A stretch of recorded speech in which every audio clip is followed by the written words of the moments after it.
outside corner. 2-2.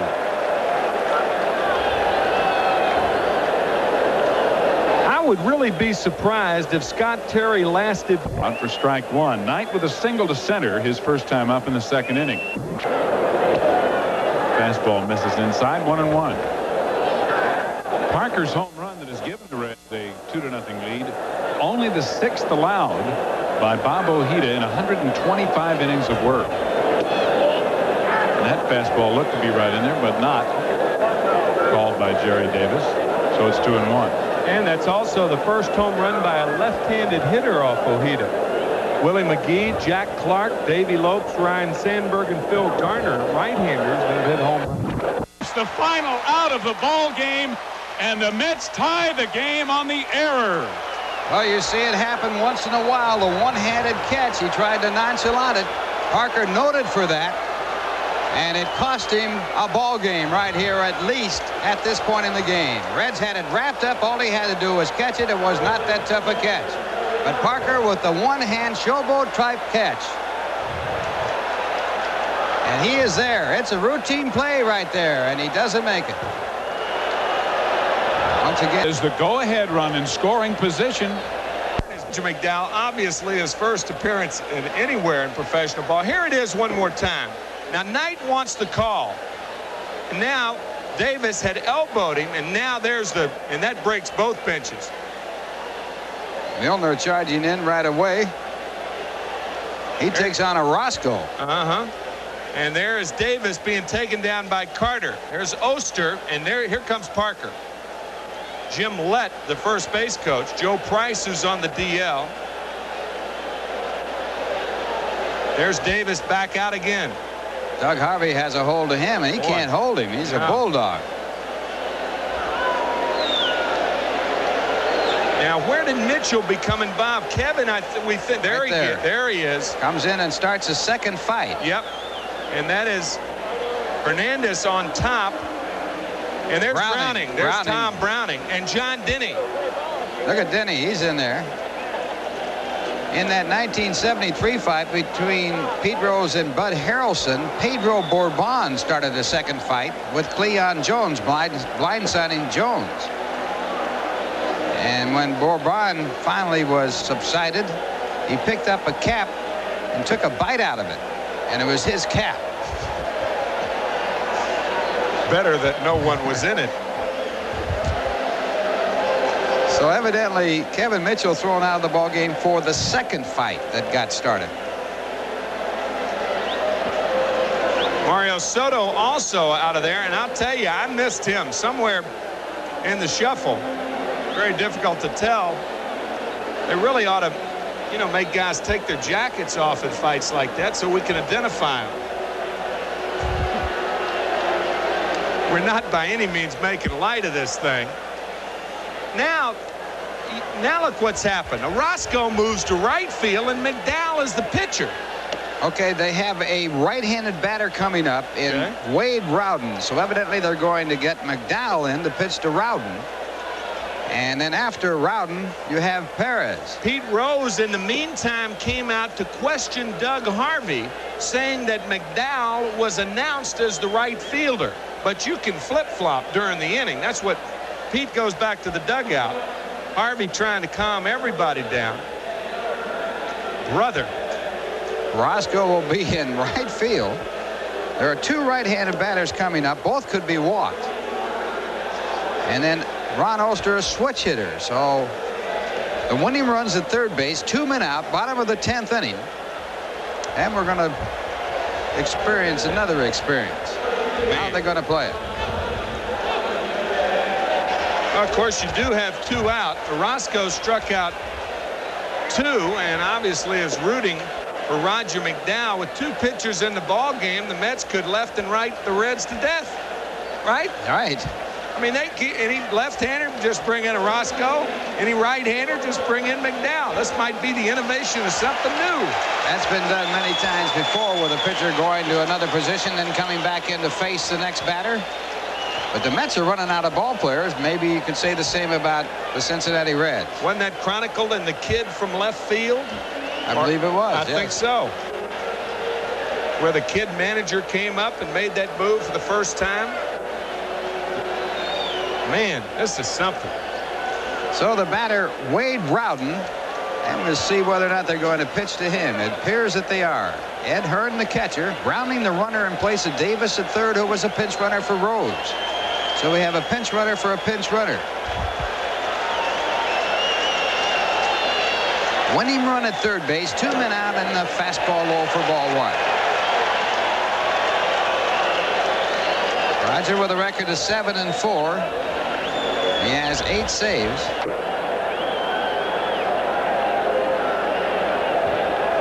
Earned run average of 2.37. And the fastball a called strike. Roger in his 43rd game. He has worked 76 innings, giving up 60 hits, walking 28, striking out 48, and he has given up 1 home run, and that cost him a ball game. Craig Reynolds of Houston hit that, and there's a pitch for ball 2. 2 balls and 1 strike.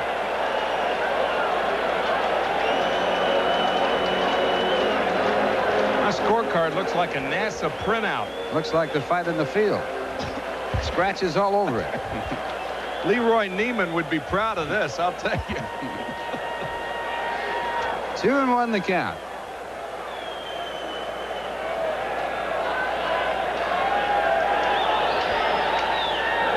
And it's chopped foul. The ball hitting the batter, so it's an automatic foul ball. Hit him in the batter's box. So Rowden now with a count of 2 balls and 2 strikes. Rowden in this game 1 for 4. McDowell working from the windup, and one of the few relief pitchers to work from a windup in a situation like this. Most relief pitchers work from the stretch.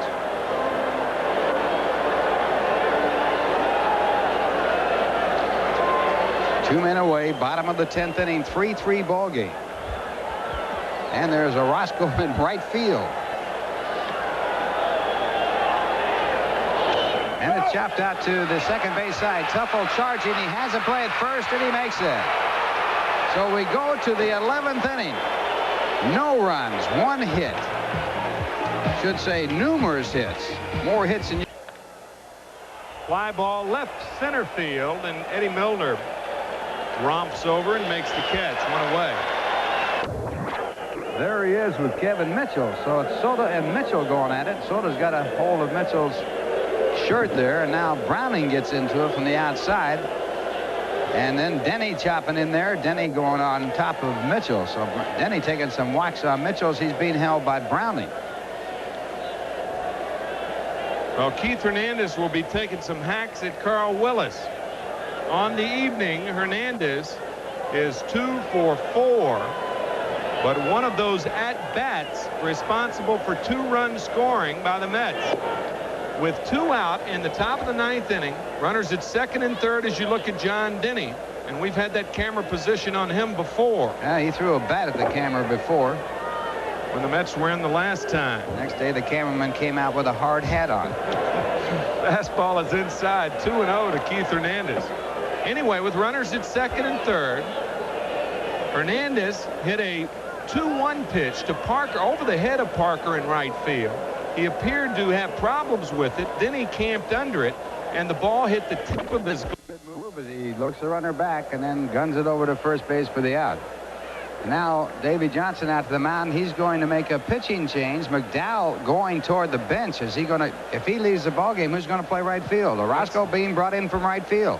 He's going to get a glove, maybe. He's going to get a new glove. Yeah. So as we said in the 10th inning, they can do this all night. This might be innovative baseball. Orozco was in the ball game and left it. What is that? Necessity's the mother of invention. Orozco pitched to 3 batters, struck out 2, gave up a base hit. That was to Pete Rose. Rose was taken out of the ball game, took himself out of the ball game. Davis put in the run for him. Davis stole second and third, and when he stole third, that's when the fight broke out. When they started up again, as you look at Pete Rose, McDowell was brought in to pitch to a right-hand batter, Wade Rowden. McDowell got him out, and now... You know what they're saying? They are saying that McDowell left the field. You might have a protest on your hands there. Yeah, but he went to get a glove. But they didn't say that. If a pitcher leaves the field, Pete's contention is that he can't come back on the field. George Scherger, Pete's lieutenant, is saying the same thing. And if I'm Rose, I protest that. Doesn't matter why you leave, it's if you leave. What do you think? Well, I was trying to argue from Pete's standpoint. I mean, it's an interesting situation, isn't it? it is that, but I think the umpires have to use common sense in this place, and they do that. They can do that. They can overrule the rule book when they take the common sense of he didn't leave the field because of leaving the ball game, but to get another glove. Common sense would say to, I would think would say or indicate that, okay, that's all right. Common sense is supposed to be the ruling factor. You mentioned common sense, and I can't help but think of Dick Young's story that he told us in the press box about Bill Clem, the great umpire of the 30s and 40s. Dick said that Bill Clem said, if a guy hits a home run and misses first base, I didn't see it. If he hits a home run, he deserves it, whether he misses first base or not. And that's the common sense you're talking about. And Bill Clem's also the great umpire in the Hall of Fame that said it ain't nothing till I calls it. Well, I'd like to see him calls this game. Man. Openings of this game, you're kind of glad to see it extend. You don't know what's going to happen, but you got a feeling it's going to be great. 3-3 after 11. Now here's a word from your Dodge dealer. All these things are running through my head as you saw Steve Zabriskie down on the field. He might put on a uniform and get in there himself. He might be the only one left. 3-1 to count to Howard Johnson. And this ball hit out to left field. Venable, the left fielder, puts it away, and the Mets go in order. So we go to the bottom of the 12th inning with the ball game tied at 3, and right now here's a word from Burger King. Diving. Making a sensational attempt here. It really was. He smothers the ball. Now he picks it up. Bell does not run fast. And the throw is a little too late. Very close. Here it is again.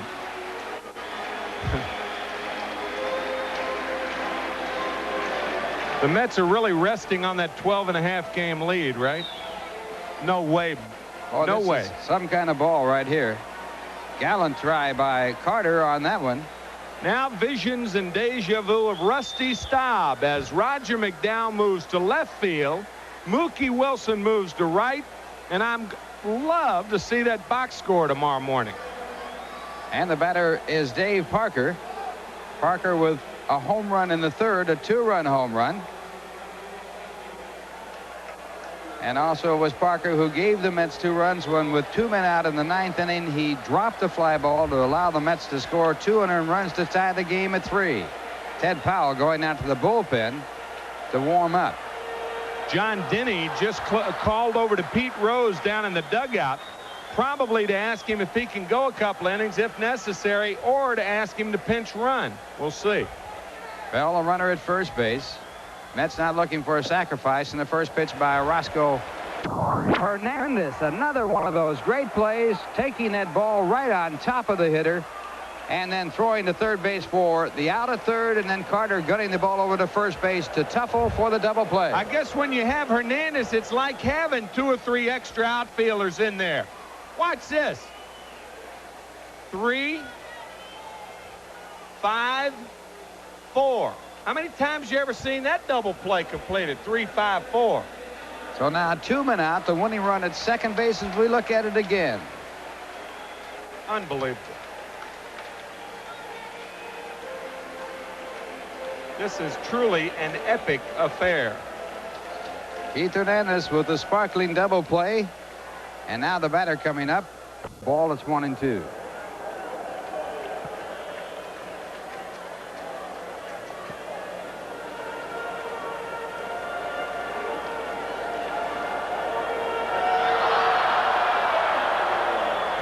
Once again, Orozco working to Milner, and that one called a ball. And at 2-2, the pitch to Milner. Curveball hit in the air to left center field. Dykstra's there. Also McDowell, and McDowell lets Dykstra, the sure man, make the play, and that ends the inning. No runs, 2 hits, a double play, 1 left in scoring position, and the score at the end of 12. The Mets 3 and the Reds 3. Now here's a word from AT&T. AT&T is in the art of doing. And it brings up Gary Carter.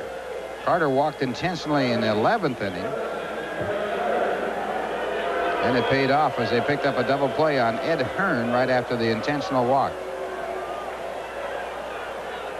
So Carter hitless in the ball game, 0 for 4, make that 0 for 5, and batting here with the go-ahead run at second base in the form of Mookie Wilson.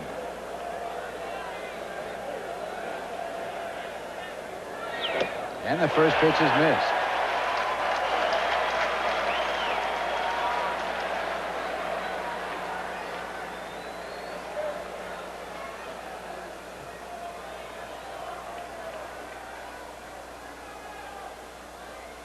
Carter second in the National League in runs batted in, trailing Mike Schmidt by 1. Carter was 70. And it's hit foul off to the right side out of play.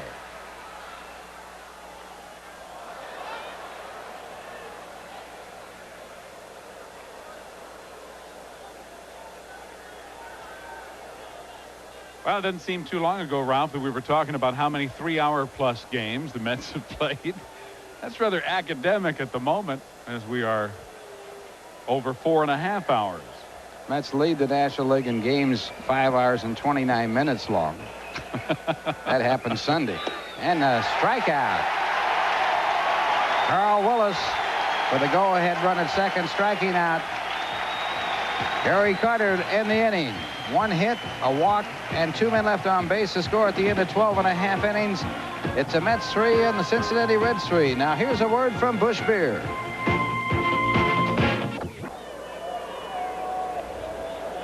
And you know you've had a long night when guys who entered the game in the 4th inning are up for the 4th time. I mean, in the 9th inning, as did Johnson, are up for the 4th time. Top of the 14th, 3-3 tie. Off-speed delivery just missed. 2 balls, 1 strike. Well, today it'll be Ron Darling against Browning. Later today over most of these same stations.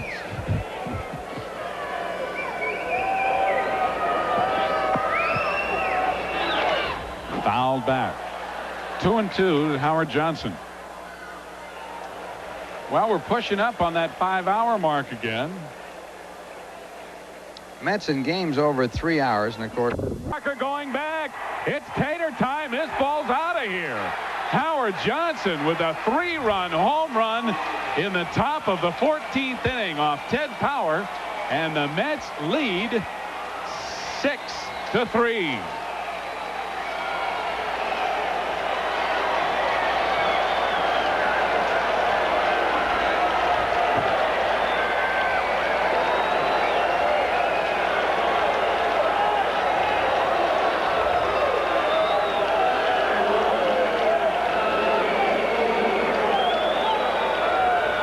Look at it again. It's a hanging slider, just right perfectly thrown for a home run, and that's what they got. Johnson taking that ball over the left field face, his 6th over the left field fence, his 6th home run. He gets his 19th, 20th, and 21st RBIs, and the Mets now lead for the first time by a score of 6-3. Mookie Wilson, the batter, still only 1 out. And what remained of this crowd, about, I'd say, half of the 25,000 or so that were on hand were still here. About half of those folks are now getting up and leaving. Howard Johnson, who has had a number of dramatic hits for the Mets in his short tenure in New York, does it here in the 14th. And Mookie with a shot in the hole, and Oster with a great play, and he throws him out. 2 away.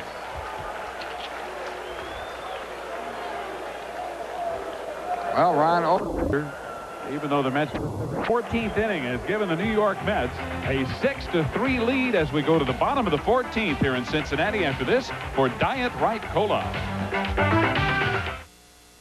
On a 3-run single make that May 11th 3-run single. Sharply hit on the rug, and Tim Tuffle handles it and throws out Venable for the second out of the inning. So the Reds with 1 out left here in the 14th.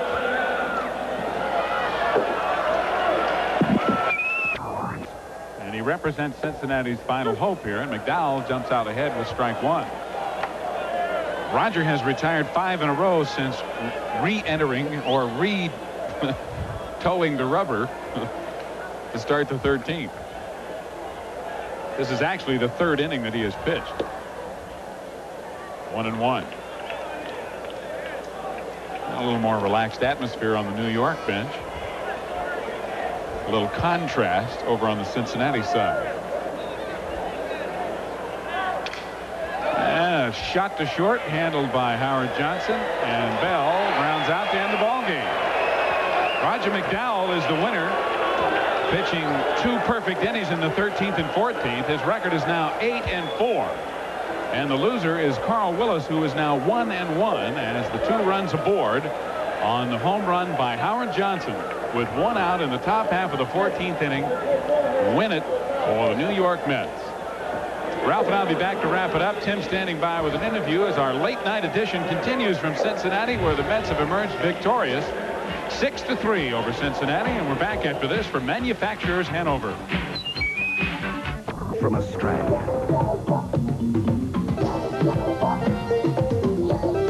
refreshing as a plunge into the icy surf.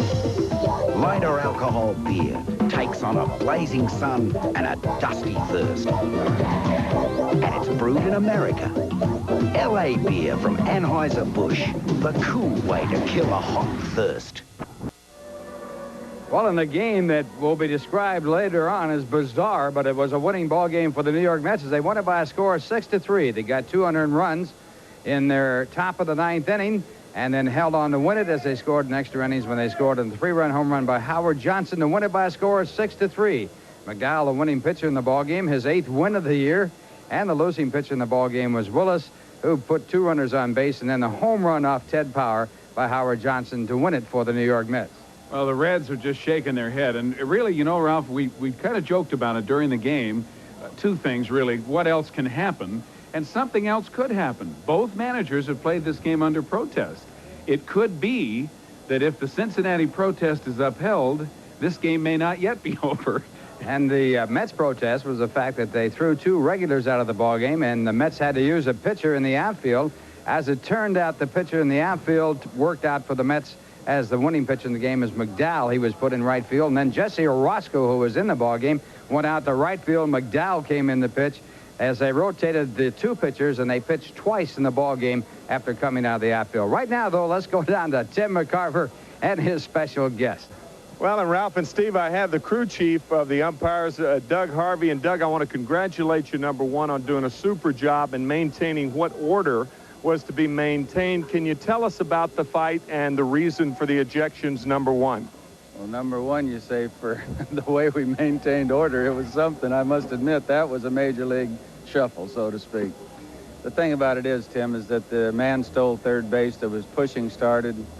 We felt that Ray Knight threw the first blow, and the kid went back at him immediately, so we have a fight going. We normally eject both people during a fight, something like that, because there were words said before the blow was thrown that incited Ray.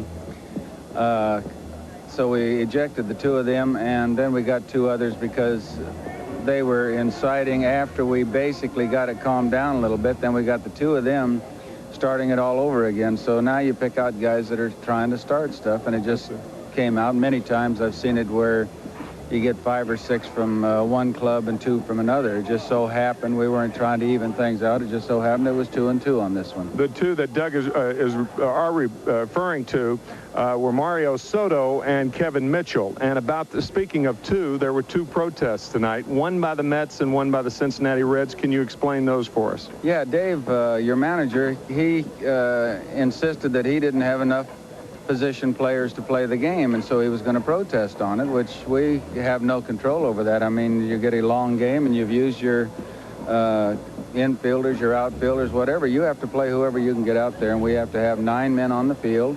So that's what his protest was on the thing. And the other one was that Pete was protesting the fact that you cannot change the men back and forth and let them warm up.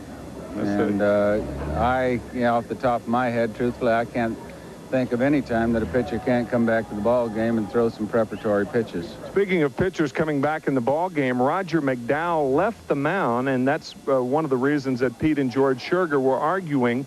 Is it a rule that when a pitcher leaves the mound and crosses the line, either to retrieve a glove or what have you, that he is automatically out of the ball game? Oh, no. What happened on the thing was that they decided that Orozco was the pitcher, and he wanted McDowell to pitch. And McDowell was in the outfield and had a larger glove.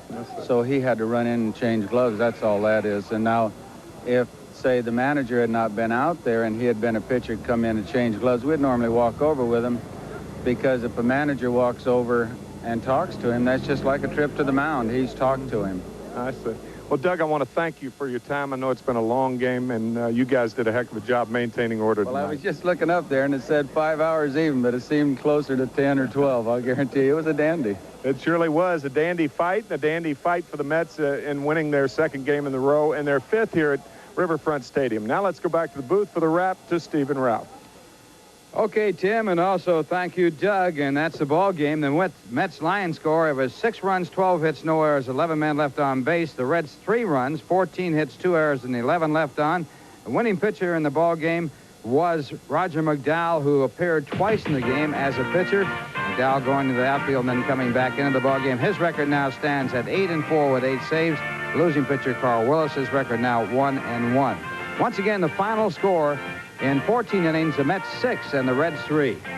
New York Mets baseball has been brought to you by Bud Light, the light beer with the first name and taste. Everything else is just a light.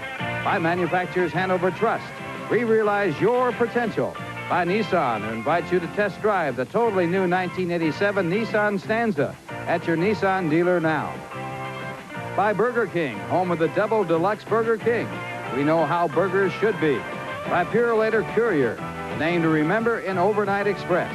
By your New York, New Jersey, Connecticut, Tri-State, Lincoln Mercury dealers. By A&T, AT&T, the right choice. And by Ford, your local New York, New Jersey, and Connecticut Ford dealers.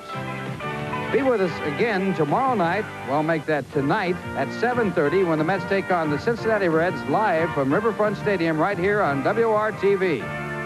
Promotional consideration was provided by the True Value Hardware Stores and Home Centers. Watch your favorite team anywhere you go with this Casio LCD pocket television with clear black and white reception. Compliments at True Value Stores and Home Centers. And by Wayne Scott. You never get a second shot at a first impression. Impress the first time with Wayne Scott shirts, knits, sweaters, and outerwear for young men. Available at stores everywhere. Wayne Scott. The executive producer of Mets Baseball 86 is Rick Minor. Produced and directed by Bill Webb. Associate Director Tom Schaffery. Mets Baseball 86 is a production of Channel 9 Sports. Production facilities arranged through Vanda Communications. The announcers on the preceding telecast were approved and contracted for by AA Sports Incorporated. And this is Ralph Kiner for Tim McCarver and Steve Zabriskie saying good morning from Cincinnati, Ohio.